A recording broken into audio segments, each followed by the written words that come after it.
Welcome to the COVID-19 vaccine webinar. My name is Joel Blanchard. I'm one of the medical directors at Sanford Occupational Medicine Clinic. It's my pleasure to be with you today. The topic today is the COVID-19 vaccine.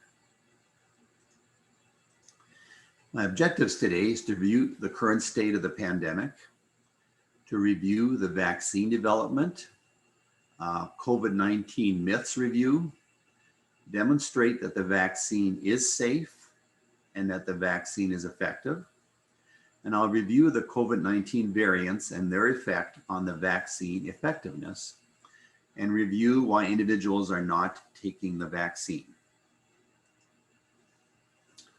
So let's start with the facts. So what has COVID-19 pandemic done to us? So it's been a global outbreak of disease. On March 16th of this year, there was 120.5 million total cases and about 2.6 million deaths.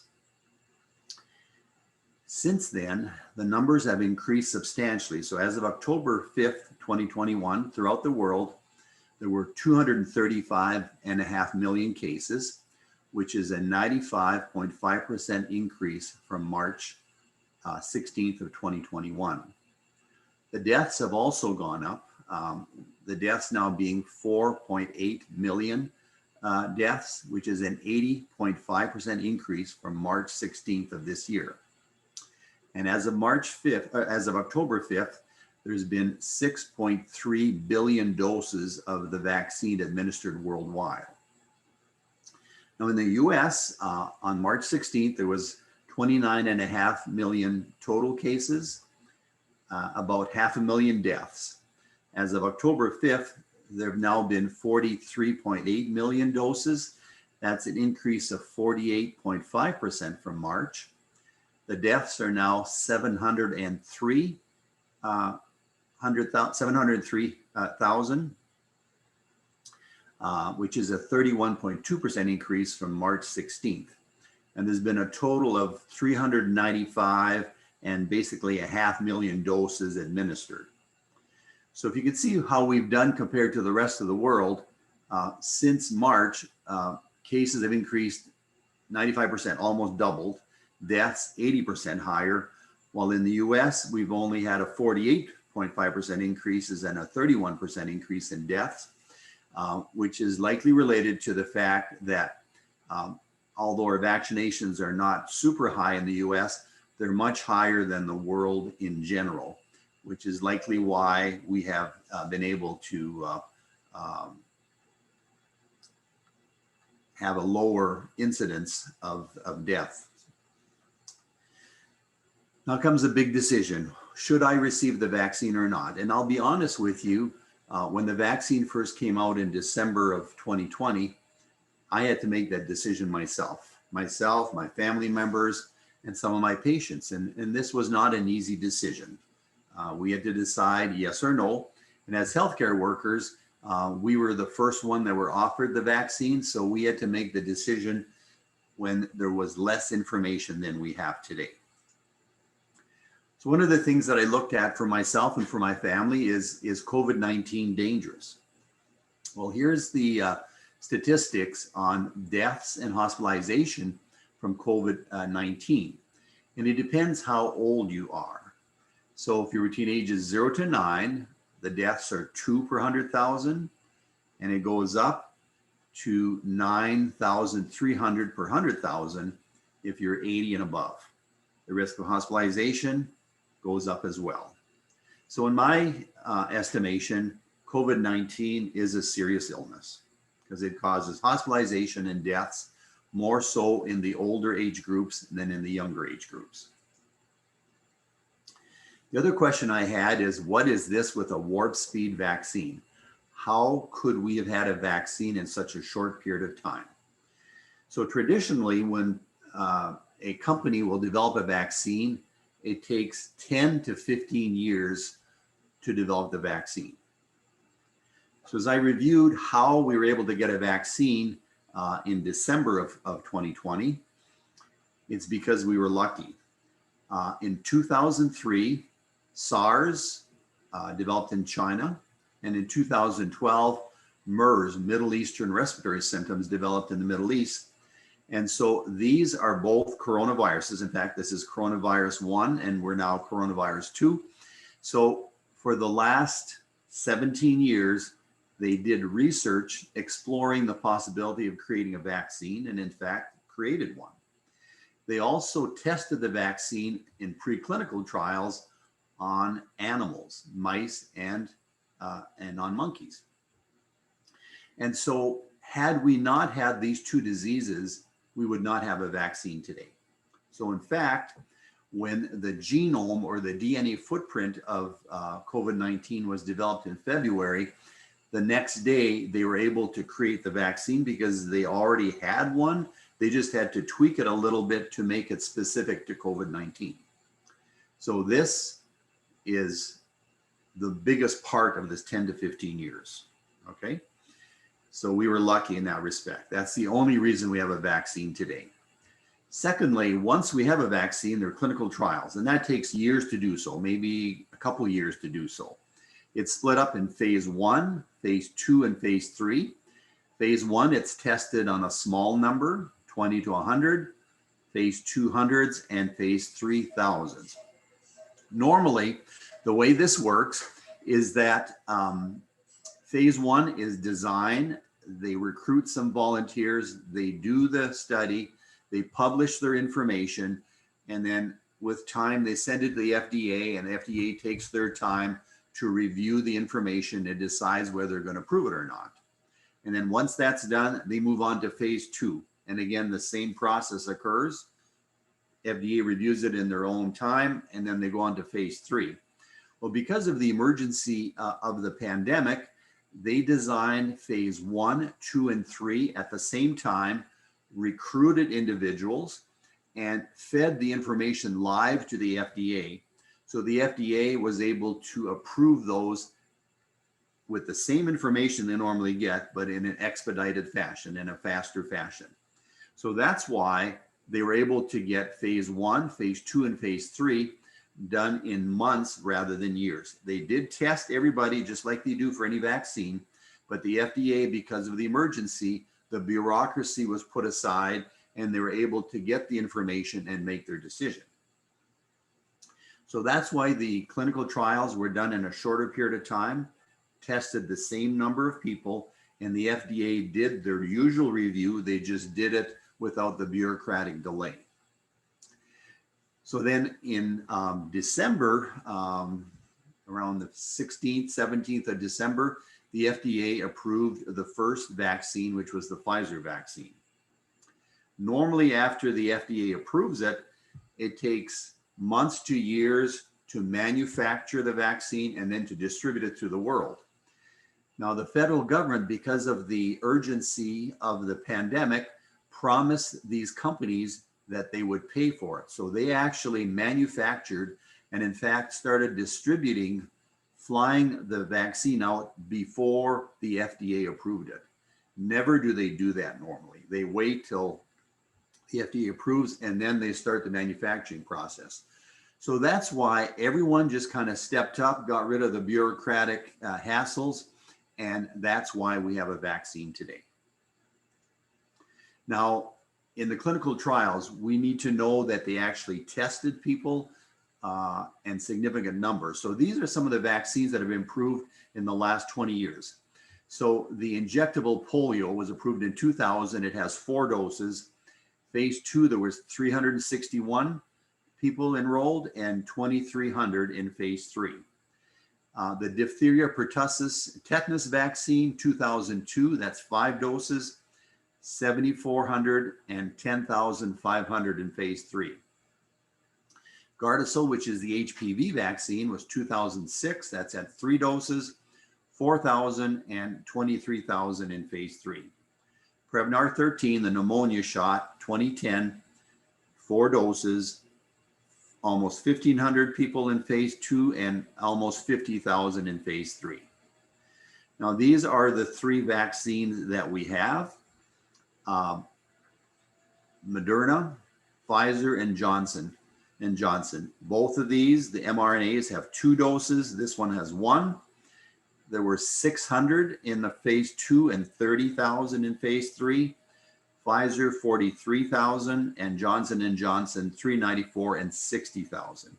So the number of people that were involved in the test, the trial to see if it was safe, was much higher for the COVID vaccines than for the other vaccines. So they didn't skimp on who they tested and the number of people that they tested. So right now we have 3 vaccines available.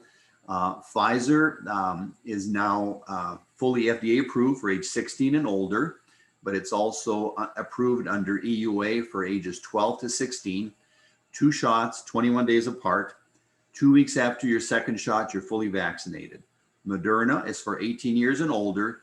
2 shots, 28 days apart. 2 weeks after your shot, you're considered fully vaccinated. Johnson & Johnson, 18 and older, 1 shot. And again, 2 weeks after your shot, you are considered fully vaccinated. So let's talk a bit about herd immunity and what that means.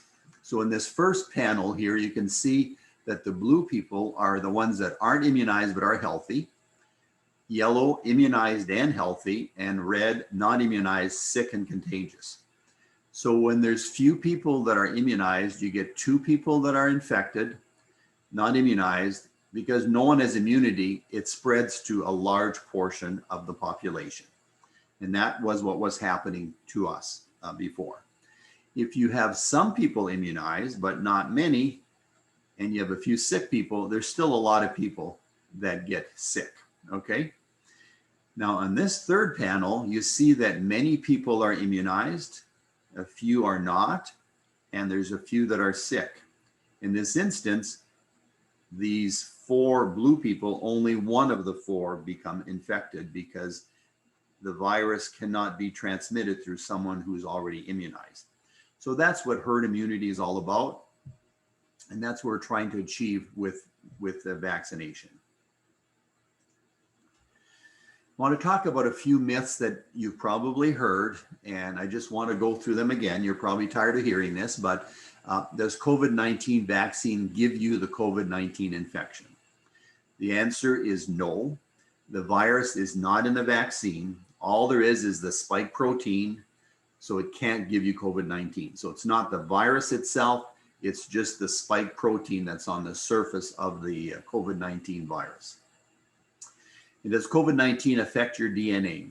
Actually, the vaccine, no, again, the answer. The vaccine does not enter the cell nucleus where DNA is kept, so it cannot affect our DNA. What we've learned since then is that getting a COVID-19 infection itself, the virus then does enter in your DNA and affects people, and that's what long haul COVID is all about, because the COVID virus itself has affected you, and through a process called chemolysis does enter into the DNA and changes your DNA and leads to long haul COVID. So the vaccine does not affect your DNA, but the virus can. Again, the third one is, does COVID-19 vaccine affect my fertility? The answer is overwhelmingly no. COVID-19 vaccine, like all other vaccine, trains our body to produce antibodies to fight the COVID-19 virus to prevent future infections. The antibodies formed does not cause any problems with pregnancy and does not affect the development of the placenta. In fact, there is increased information showing that pregnant women and breastfeeding women are at much higher risk of serious complications, hospitalizations, and deaths from COVID-19. And so there's a push now to immunize, give the COVID-19 virus to pregnant women.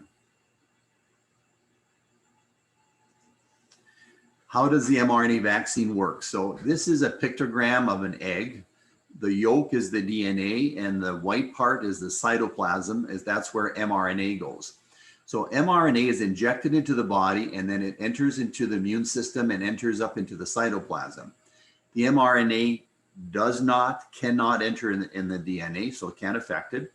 It stays in the cytoplasm and it causes antibodies to be produced. So an mRNA is basically like a plan, a template to produce antibodies. The mRNA imitates an infection, causes the production of both B cells and T cells, which are antibodies to develop immunity. And the mRNA dies sometimes within hours, but certainly within 7 to 10 days, it disappears. Every day, our cells are producing mRNA to produce all kinds of proteins and antibodies. So this is a process that occurs in our cells every day. Okay, so let's talk about US experience with COVID-19 vaccines. So we now have a lot more information on the vaccine in the fall of 2021 compared to December of 2020, when I had to make the decision to get the vaccine. There's a very robust system called VAERS, which is a program that allows people who have had the vaccine to report any adverse reactions. So the person itself can report it, and so can any of their medical providers. And the CDC and FDA physicians review each of those cases of deaths as soon as they're notified and request medical records to further assess this. And in review of these, this clinical information, including the death certificates, autopsies, and medical records, reveal no evidence that vaccinations contributed to patient deaths. Now, naturally, people still die every day. So for instance, the population of California and New York equals about 60 million people. And every month in California, there's 22 to 24,000 deaths. And in New York State, 10 to 12.5 thousand deaths. So every month in a population of 60 million, there's about 32 to 36,000 deaths. So let's see what the COVID-19 vaccine. So this is information for September 21st. At that time, there'd been 384,841,974 total doses. That's total doses. So if you get two, you know that that's not people. The bad reactions, adverse reactions, were reported in about 500,000, 500,000. Of those, 40,000 were considered serious. These include deaths, clotting issues, myocarditis, strokes, hospitalized. Non-serious was this number.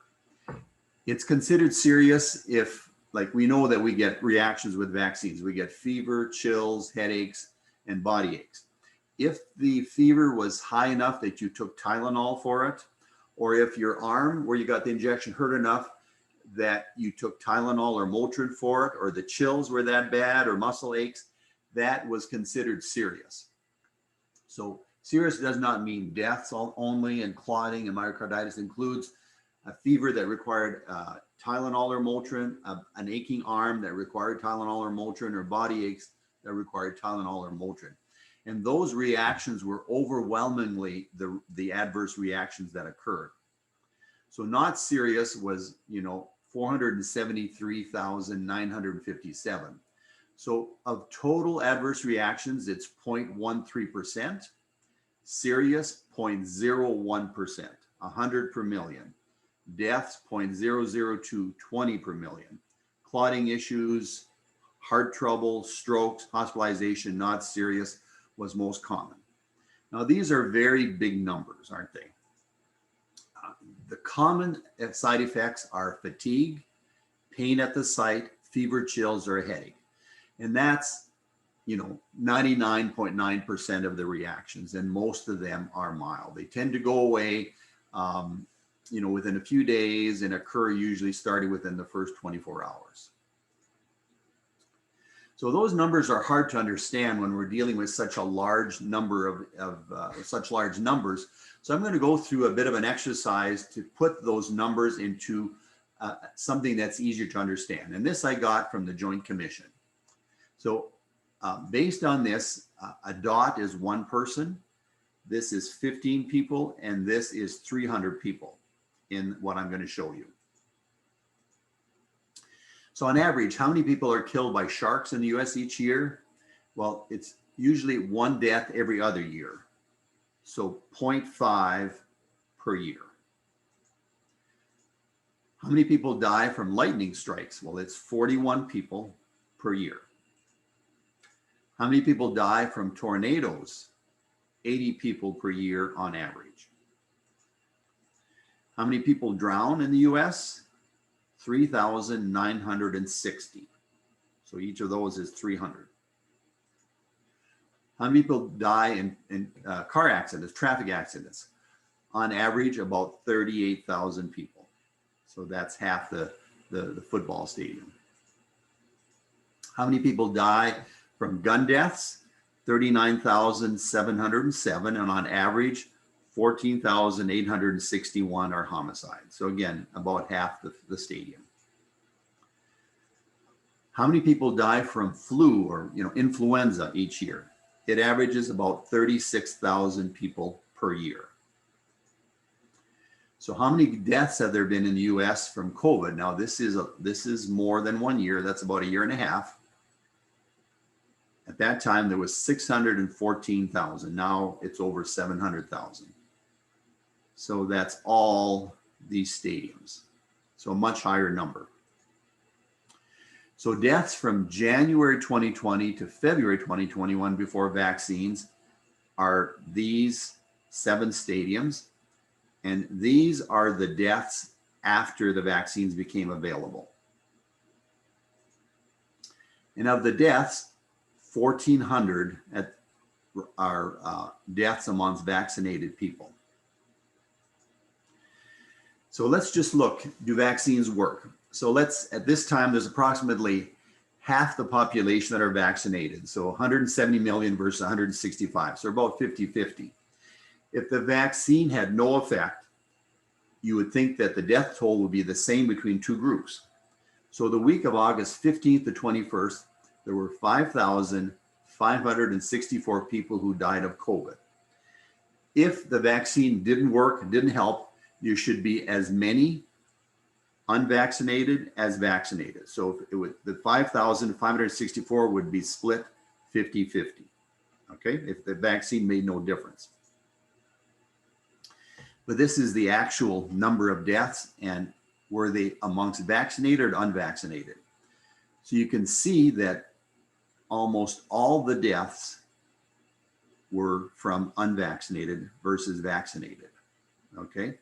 On the news, you hear about all the people that are dying who are vaccinated and dying. Well, it's such a short percentage. It's 0.1 to 5%, okay? So again, you can see that the unvaccinated people make a very small portion of those that are dying. Okay, the other thing you hear in the news is about, is the vaccine effective? Is it just going to wear off? So why even get a vaccine? That's kind of a lot of the questions that people have. Well, vaccines don't last forever. When you get a vaccine, it's injected into you and it stays in your body just long enough to cause an immune response. The body eliminates the vaccines in days to a few weeks, like it does with the COVID vaccine. So what stays behind is the body's immune response memory. So in other words, the immune system can remember the virus for years to decades after the vaccine. And if the virus shows up again, the immune system is activated and it starts to fight the infection. So the memory of it outlives the vaccine. The vaccine stays in for just days to weeks, causes immune response. Your immune response remembers this for decades, okay? So is the vaccine failing us? Will we need a booster every 6 months or yearly? Are we doomed? Well, our vaccines and our immune systems are not failing us. This is a very complicated process. Staying safe from an infection depends on 2 things. How strong our immune system is it weak or strong? And is the virus changing so much that our immune system doesn't recognize us anymore? And what we've come to find out is those who had immune systems that were weak, they're not mounting a good response to the vaccine. So they're the ones that tend to get sick and potentially die if they've been vaccinated. The virus has changed, but so far our vaccines are able to recognize it. So this is a complicated system. I'll try and explain that a little bit. So first of all, the first time we're in contact with a virus or a vaccine, it's like a surprise attack. Our immune system scrambles, doesn't know what to do, and kind of shoots in all directions. So we have a fast response, but it's imprecise, and our fighter cells attack the virus, but is not very good at it. Within several days, however, our immune system develops sophisticated sharpshooters. And then within several weeks, our blood is loaded with antibodies made by B cells and killer T cells, which blow up the infected cells and the infection is controlled. That's what happens with our first contact. What happens after in the background? So once the infection is gone, if we've survived, the antibody levels drop off over several months. So that has to happen, because if that didn't happen, our blood would be filled with antibodies from every bug we've ever encountered, and our blood would be so thick we'd have burst a long time ago. Okay, so you hear in the news antibody levels are dropping off. Well, we expect them to. Okay, however, they do not drop to zero. Some stay hidden in our bone marrow, and a few do stay in our blood and are ready to be activated if we are in contact with the virus again. Now, remember this, it's very important. It takes a few days for the antibodies to be fully activated and multiply to fight the infection. So why is COVID spreading so quickly and why is it dangerous? Well, most respiratory viruses affect either the upper part of the respiratory tract or the lower part. COVID-19 affects both. The upper respiratory illness spreads easily, but is usually not serious. That's kind of like a cold. Now, the vaccine may not protect everyone from getting this mild infection.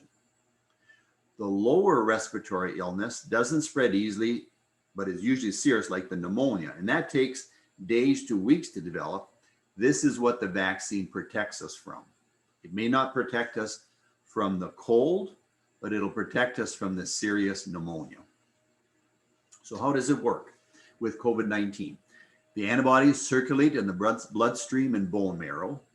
COVID-19 enters the body through the nose, mouth, and lungs, and it may cause a mild respiratory infection and a positive COVID test before the antibodies in the bloodstream become activated. So in other words, we may get the cold part, the upper respiratory part, but once that happens, within a few days, because we've had the vaccine or had the illness, our immune system is activated. So we can develop a mild infection even if we've had COVID-19 or had the vaccine. However, because of the previous COVID-19 infection or vaccine, the warning system is activated and we produce large amount of antibodies within a few days. And for most people, the serious COVID-19 infection is stopped before we get pneumonia, need hospitalization, or need to be put on a ventilator. So that's why deaths are rare amongst those who have been vaccinated. Vaccines are not made to stop positive tests. They're made to prevent serious illness and death. So the current surge, deaths, hospitalization, is largely a pandemic of the unvaccinated. Now let's talk about the extra vaccine doses, because there's some confusion on that. And I'm going to split them into two. One is additional doses and one is a booster dose. The additional dose is given to people who have ill immune systems. So their immune system is not strong, it's ill. So when they got the vaccine, they really didn't get enough protection with their first full series of the vaccine. So they're given an additional dose to help build up more protection about COVID-19. These high-risk individuals are eligible to receive this extra dose and have been receiving them since August. Now, the booster dose is an extra dose for people who already have built up immunity after the first series, but with time, the protection decreases a little bit. They have less antibodies circulating into their bloodstream. The FDA has approved this already for people who are at high risk. So let's talk about the COVID-19 variants. So first of all, variants are changes or mutations that naturally occur to viruses every day. COVID-19 is mutating like all viruses do, nothing unusual, and it's mutating at the same pace as other RNA viruses. There's 4 major variants: the alpha, the beta, the gamma, and now the delta. The first one came from the United Kingdom. The second one from South Africa, third Japan and Brazil, and Delta from India. Now, the breakthrough infections in the fully vaccinated were rare amongst these first 3, but there's some breakthroughs in the Delta. Again, It doesn't stop the cold part, it stops the serious infections. But all current vaccines provide very good protection, 95% against COVID-19 hospitalization, ICU admissions, respirator need, and death. And that's the important statement. It may not protect you from the cold, but will protect you from the serious pneumonia and death from COVID. So again, why do people not receive the vaccine? In my estimation, I think the main reason people don't is because they don't like to be told what to do. If they hadn't been told what to do and there wasn't all this, they may have decided to get this on their own. And I think that's the main reason people are not getting vaccinated. And in fact, as unvaccinated people get very sick, they get placed on a respirator. I've heard many examples of them saying, I wish I'd have gotten the vaccine, that I hadn't been so stubborn as to not get it. The second reason is there's mistrust of the medical community, which I find kind of unusual. So they don't trust the medical community for recommending the vaccine, but then when they get sick, they trust their medical providers. So you have to understand that the science that is backing up our treatment of COVID-19, what we do when someone's sick, is the same science that backs up our recommendation of the vaccine itself. So in other words, it's not as if, the recommendation for the vaccine is an unusual science and our treatment for COVID-19 is regular science. It's the same science. So we make the recommendations for the vaccine because we know that it protects individuals from death and serious illness from vaccine. It's the same as the recommended treatments we have for when people do get COVID-19. And again, many patients on their deathbed dying COVID and said, I wish I had not been so stubborn and received the vaccine. Now, again, you have to understand it is a personal decision. In my opinion, it's really our only hope to stop the pandemic and return to a more normal situation. It really is each individual's choice. Thank you for your time, and I hope this was of some value to you.